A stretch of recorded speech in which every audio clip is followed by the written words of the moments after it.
Las brujas del Cerro de Toluca.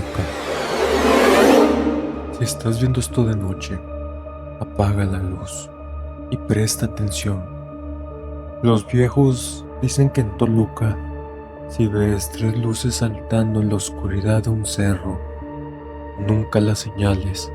Dicen que tu dedo se convierte en un mapa y que esa misma noche esas luces lo usarán para guiar su hambre hasta tu ventana.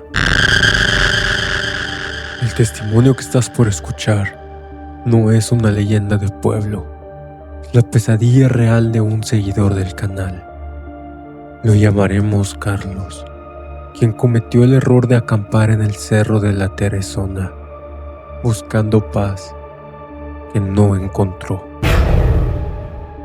Eran las 3 de la mañana, una hora en la que dicen que la barrera entre nuestro mundo y el de ellos es más fina. El silencio del cerro no era normal. No había grillos, no había viento. Carlos me cuenta que el silencio se volvió tan denso que le dolían los oídos, como si la montaña estuviera reteniendo el aliento antes de atacar. Al abrir un poco el cierre de su tienda, el corazón se le detuvo. A lo lejos, entre las siluetas negras de los árboles, vio 3 esferas de fuego naranja. Estas no se propagaban como un incendio.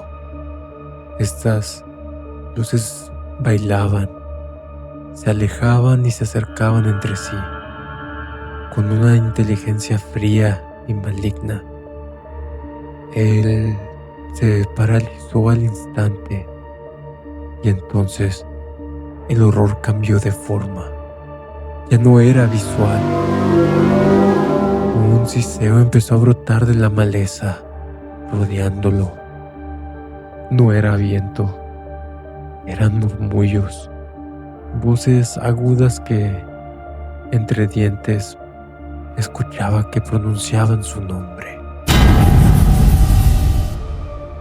El seguidor nos cuenta que pasó el resto de la noche en vela, rezando oración tras oración, inclusive algunas que él ya había olvidado hace años.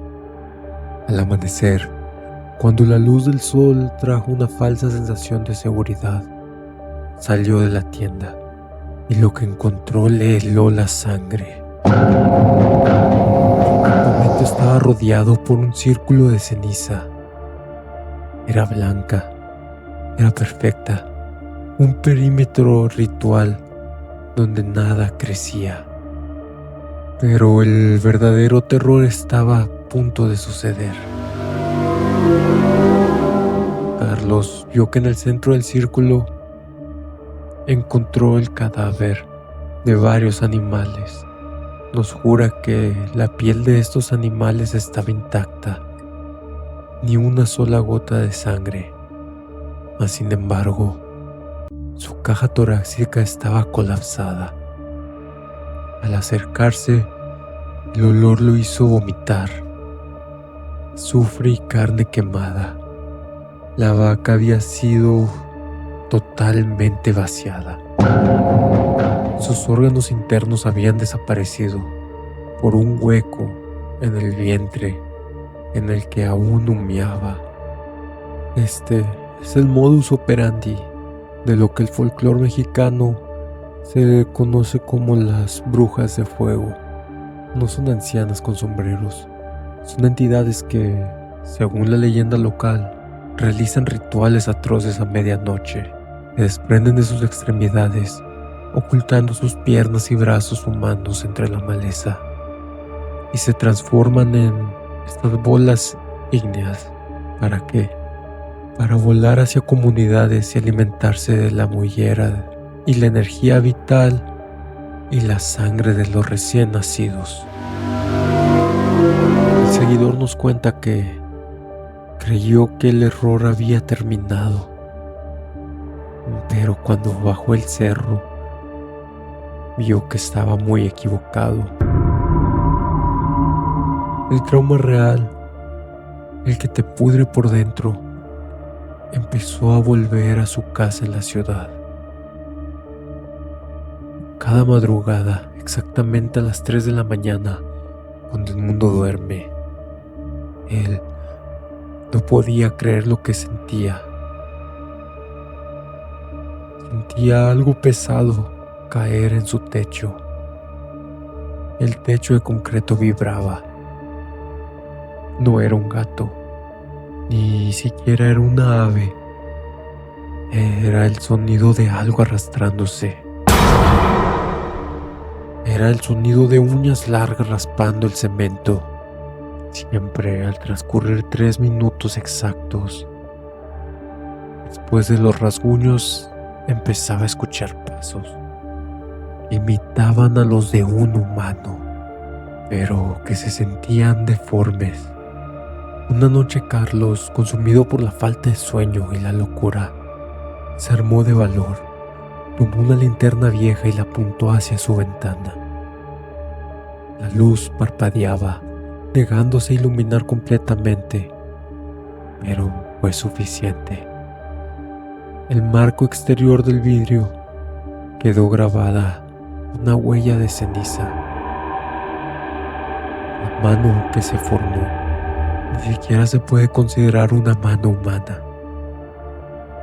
Los dedos eran largos y delgados, a los cuales se veían unas garras afiladas. Pero esto no fue lo último que sufrió. El seguidor dice que se tuvo que mudar de casa varias veces, porque cuando llegaba a otra casa seguía escuchando los mismos pasos, las mismas garras rasgándole el techo. El silencio era denso. El silencio siempre se ponía pesado a las 3 de la mañana. El aire en su cuarto se sentía gélido. Y había un olor, el mismo olor que él jura haber olido en esa montaña, pero en su cuarto. El seguidor nos comparte este relato aterrador, pero lo más aterrador es estar en su posición, haberte cambiado de casa para nada, pensar que al llegar a una nueva casa te habrás librado de lo que te persigue.